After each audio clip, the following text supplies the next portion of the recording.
Hey, Laura, what's up? So my question is, how do I help my adopted son through some of his issues that were part of his past and address his severe ADHD? Whew, sometimes those are two separate things, or often they're intertwined. But let's approach them separately. Tell me about your adopted son. So he's 8 years old. We fostered him from 3 to 5 years old, and we adopted him when he was 5 years old. He is my nephew by blood. He's my brother is his biologic dad, and when he was born, he was had meth and heroin in his system, and some other issues as well. And so anyways, DCS got involved, and we ended up fostering him when he was 3 years old. He Can I stop you right there for a second? Yes. Can I just tell you, I'm glad that I had the honor of talking with someone as cool as you today. Thank you. I know you feel like a mess sometimes, and I know having a young kid that can't and or finds it really challenging to behave in your house makes you feel like you live in a failure factory sometimes. But I'm freaking proud of you. I'm proud that I get to talk to you today. Thank you. Thank you for being one of those kind of people that steps up and helps love people even in the mess. Thank you. It's awesome. All right. I know that doesn't pay your light bill and that doesn't help your little boy, but man, I don't get to talk to heroes very often, and you're one of them. So thank you. Thank you. Okay. So, and we're back.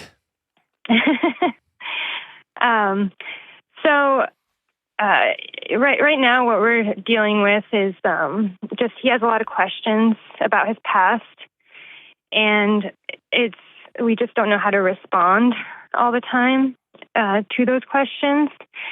And he does have some trouble at school as well with his focusing. He has an IEP, and he does get help. But we're just, we just really don't know exactly what to do and how to help him and move forward. Okay. Is he under the care of a psychologist or a child therapist?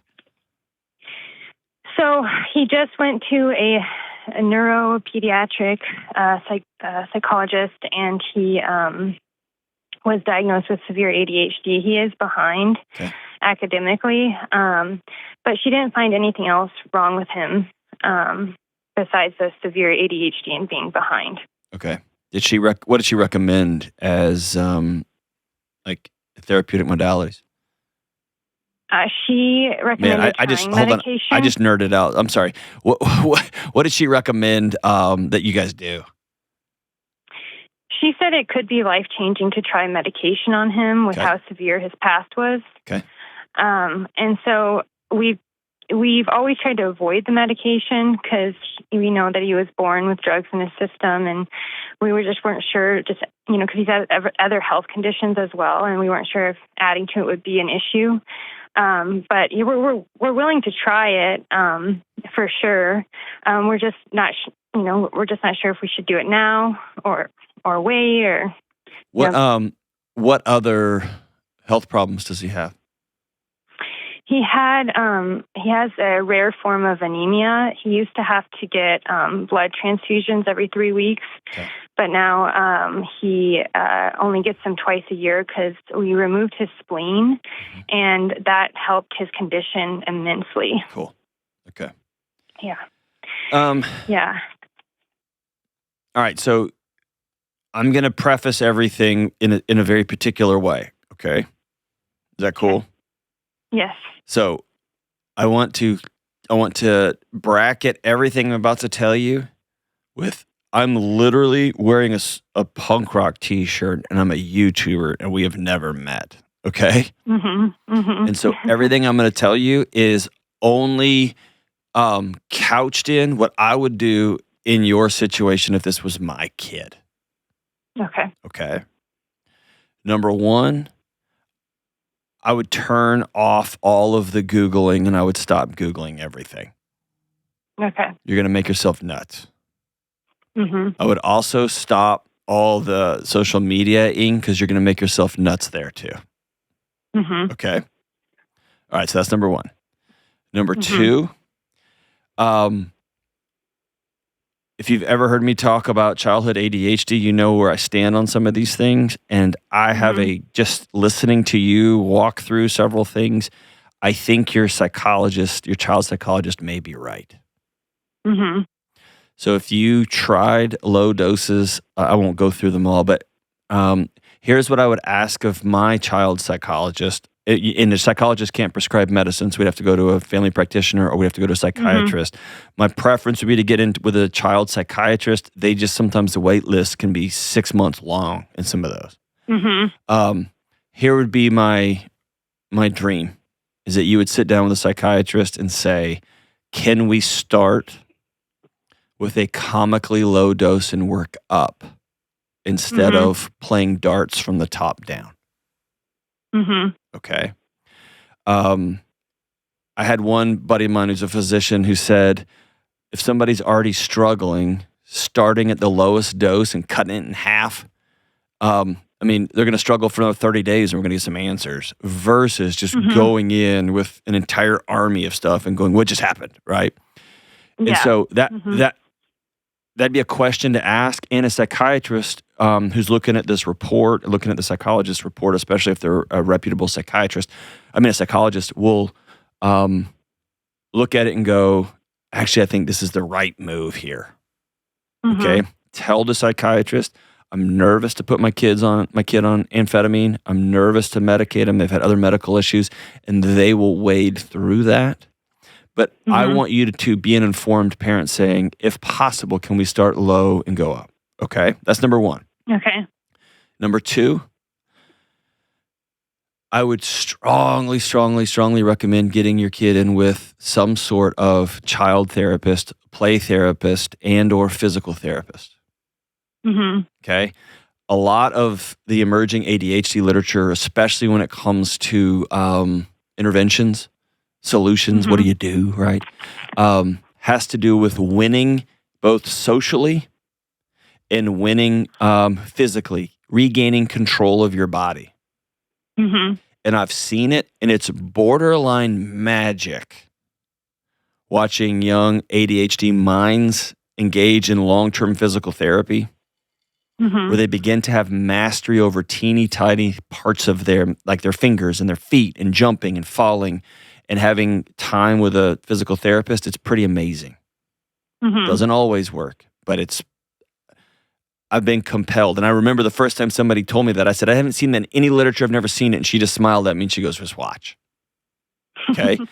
And starting with play therapy allows a young child, especially, how old is this little boy? 8. Yeah. It allows this 8-year-old to tell his story, and children Yeah. speak through play. Mhm.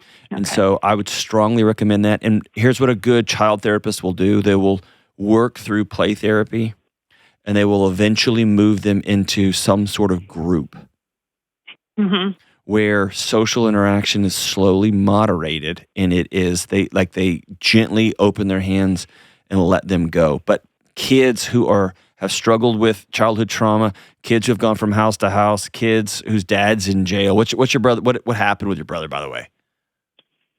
He actually did get sober, Okay. and he the biomom isn't in the picture at all, and our son doesn't know she even existed.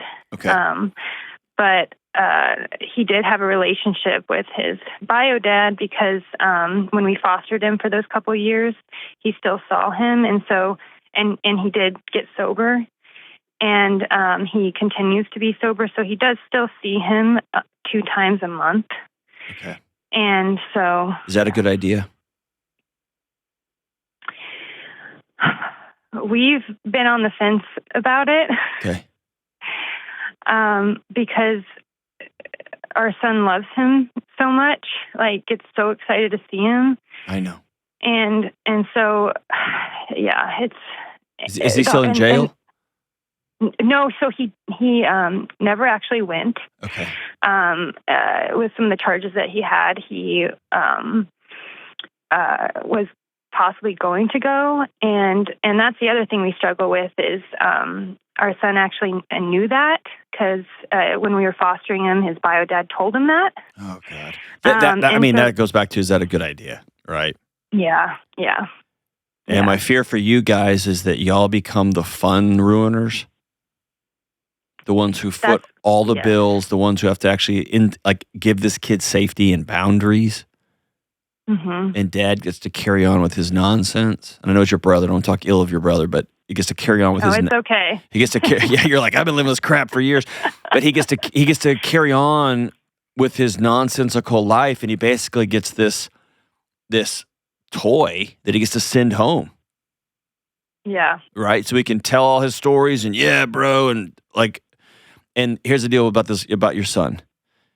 Your son innately knows half of me is that guy. Yeah. And so if that guy's evil, half of me is evil. And by the way, where's my mom? Well, that's the other thing we're dealing with too, is like he gets more obsessed with kind of like the villain or the bad guy. Of course. You know why? And because dad's a bad guy. Yeah. And I'm like my dad, and I want to be like my dad. Yeah. You get what I'm saying?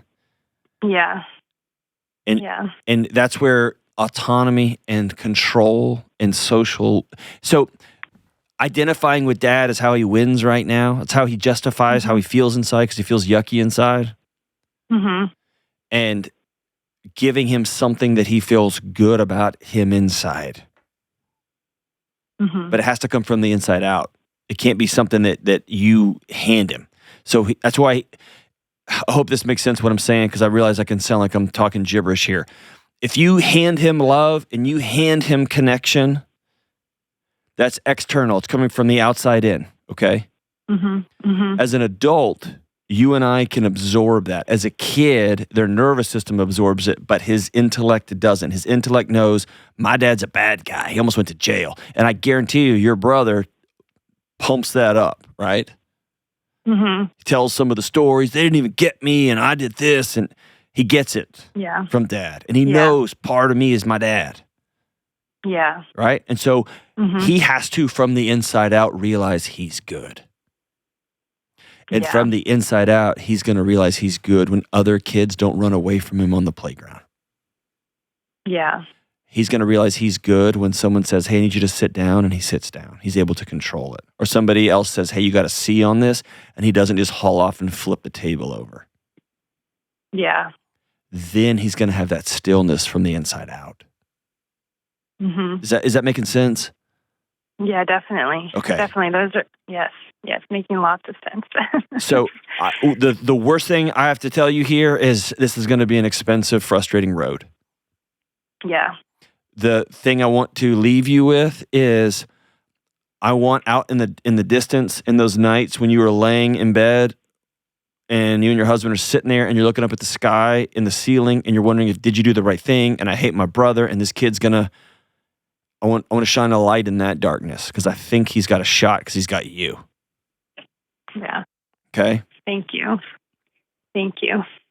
But I want to focus on the wins biochemically, if necessary. Mm-hmm. And dude, if you sit down and you tell a psychiatrist, hey, we just started child therapy, we just started play therapy, we're starting physical therapy, he's got an IEP in school, the psychiatrist may say, hey, let's wait 30 days. Let's wait 60 days. And just see. Yeah. And he may say, no, this is a pretty severe case. He's been through a lot of trauma. He's been through a lot of stuff. Let's go ahead and give him a low dose SSRI, and let's start here. Yeah. Actually, it wouldn't be an SSRI. Totally wrong thing. It'd be a low dose amp, and we're going to go from there. Okay. Yeah, no, that's a great plan moving forward to help us. I just want to give him the best possible outcome for his life. Can I give you two other little side things that you and your husband can do? Mm-hmm. Is he a ruminator? My husband or no, son? Your son. What does ADHD look like for him? He has a hard time remembering anything that he did past 20 minutes. Okay. And but he does focus in on, he's very creative and he loves drawing. And so when he does focus in on something, he hyper-focuses. There you go, yeah. We've signed him. He's in jujitsu. Oh, so good. Mom of the year. Yeah. Good. How long has he been doing that? He's been doing that for like 7 or 8 months.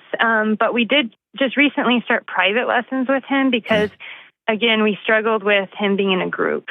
Okay. He would just kind of start doing his own thing, and with focusing on the moves, it was really hard for him to focus. Okay. So we turned it into private lessons. But he loves playing with his friends, and drawing and playing games, things like that. But yeah, focusing at school is really tough for him. And he does get frustrated. He'll say things to me like, "Why am I the only kid that can't focus and remember things?" Okay. And I think it's letting him know that he's not. Yeah.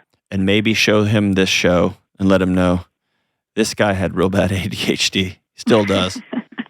And it takes an army, but yeah, if you two want to be a middling B-level podcaster, one day, maybe this guy. But I'm just going to reiterate it. You guys are amazing. Thank you. They're amazing. And jiu-jitsu is a great place where you learn kinetics and body control and impulse control and the next right move and how to fall. And you get that constant person-on-person contact. You know what I mean? That's good for you. Good for you. And it might be that he does a private lesson and then goes to the main lesson and a private lesson. Yeah. Right, as he gets it. But anyway, good on you. Good for you. Good for you. The social things, a lot of times kids will love playing with their friends, but 8 years old is when they start to split. That second, third grade is when they start to click off and be like, that's just a weird kid. That's what's starting to happen. That's right. So that's where that child therapy, where it would start with a play therapist and then move to group, would be really instructive for him. Because just think about this, and you could tell him this: learning to be a great friend, it's just a set of skills. Yeah. And you just got to learn those skills. It's all good. Yeah. It's all good. And some big kids have those and some don't, and that's fine. We're just going to learn how to do those things. And man, that could be magic for him. Here's a couple things I want you and your husband to do. Okay. If he's ever drawing or coloring, if one or both of you, and I know y'all are exhausted, and when he's coloring is probably the time y'all get to exhale and look at each other and be like, remember we used to love each other, right? Y'all get those moments. If one or both of you, but one of you especially, could just pull up a chair next to him and color and don't say anything. Okay. That proximity, I'm being fully me right now, and they're not leaving. Got it. Do you get what I'm saying? You're entering into his world, in his space. His whole life is in other people's spaces, and his body revolts. But if an adult heads into his space and just is still, I don't want to say anything. I don't need anything from you. I'm not going to comment on anything unless you show me. And then I'm not going to say, hey, that picture's amazing. I'm going to say, I love how hard you're working. The second thing I want y'all to do, and it's probably hard because I bet his handwriting is off the charts goofy. Is that fair? Yes. Okay. Yes. I want y'all to have a spiral notebook that goes back and forth on each other's pillows. Uh-huh. And it needs to be 1 or 2 sentences, and that's it. But what I want him to have is a sentence from dad and a sentence from mom. And you can alternate. And then his job is every time it's on his pillow, he has to read it, and he's got to write something and put it back on your pillow. And you can even make it a chore. You can have your drawing stuff when you go put the thing on my bed. Okay? Great idea. You can expect him to vomit on it. This is so stupid, or whatever, but I want him to have a running list. Day after day, week by week, year after year, of you and your husband saying how happy they are that they get to be in his life, how much you love him, how proud of him you are. And I want y'all to catch him doing good. Okay. We're building this from the inside out. He needs to feel from his guts outward that he's good. Okay. We will definitely do that. Is that cool? You're amazing. Yes. Call anytime, okay? Laura, call anytime, call anytime, call anytime. Whew, I'll be thinking about this little boy. And it's going to take an army of people. And man, thank goodness we live in a little history of a little sliver of history when we've got resources to help little boys like that. But good on you guys. Call anytime, and I'll walk with you. My heart goes out to you guys, to your family, and to that little boy. I have a feeling he's going to make it, and he's going to be pretty amazing. He already is amazing, but he's going to be amazing. Thank you so much, sister.